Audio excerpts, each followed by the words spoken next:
Are you tired of being treated poorly? Do you want people to like you, but you don't know how to make that happen?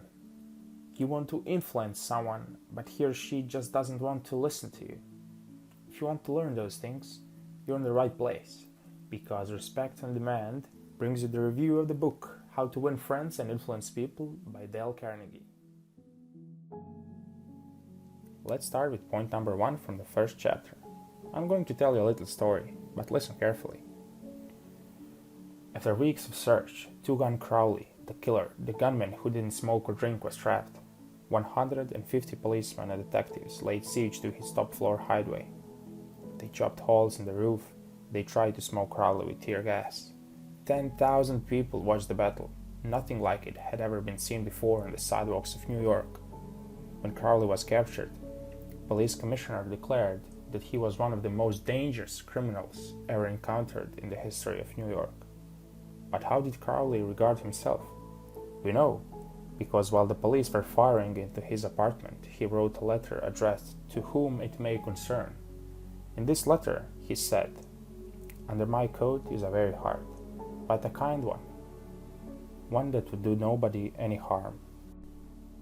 So you might be wondering, what does this have to do with dealing with people? This makes us question the human behavior. Why? You might say, because Crowley did not blame himself for anything. And same goes with any other criminal. But it doesn't stop there. People like me and you also don't blame themselves for anything. And that's crucial to understand. People don't like blaming themselves. They will always justify themselves. So what's the point of the story? Point number 1.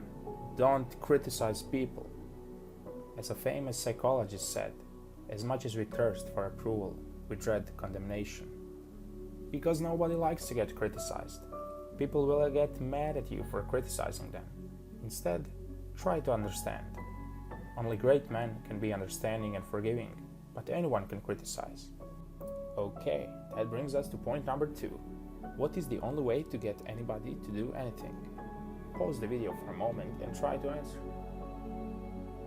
If your answer was making the other person want to do it, then you are correct.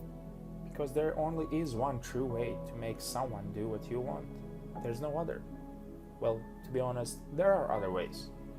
You can force a child to do something by threat. You can also force your employees to do something by threatening to fire them. But ask yourselves, will that last? No. When you turn your back, they will resent you and hate you. So what's the point? People like to be complimented and appreciated instead of being criticized. So try a different approach. Don't criticize your friends or employees or your children. Instead, compliment the things they do good, even if it's not much. Day by day, week by week, they will get better. Think about it for a second. Don't you like to be appreciated when you do something good? So do others. Treat all people with respect and dignity, the superiors and inferiors, because we're all humans. So, point number 2, give honest and sincere appreciation. And that brings us to the last point of the first chapter, point number 3.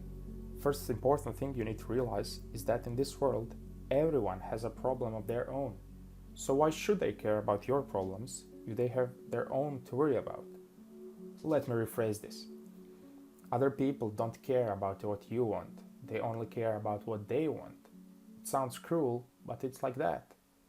So next time you try to make someone do what you want, stop and think about it. Why would they want to do that? Put yourself in their shoes. Don't rush, think.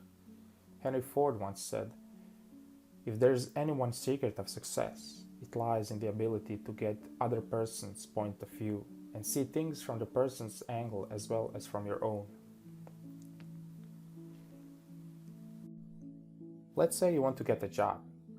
You don't start your letter or an email with, "I want a good salary and low working hours and free Saturdays." Why? Because the employer doesn't care what you want. They want to profit so they can feed their children and fix their car. You send a resume where you talk about why you're valuable to the company and why they will profit if they hire you. Put yourself in the boss's shoes. Think about what he wants, not about what you want. Point number 3, arouse in other person an eager want to do what you want them to do. I definitely recommend you guys to read the book. This was the first episode of the series, and of course I will continue to review all the chapters because there's so much to learn.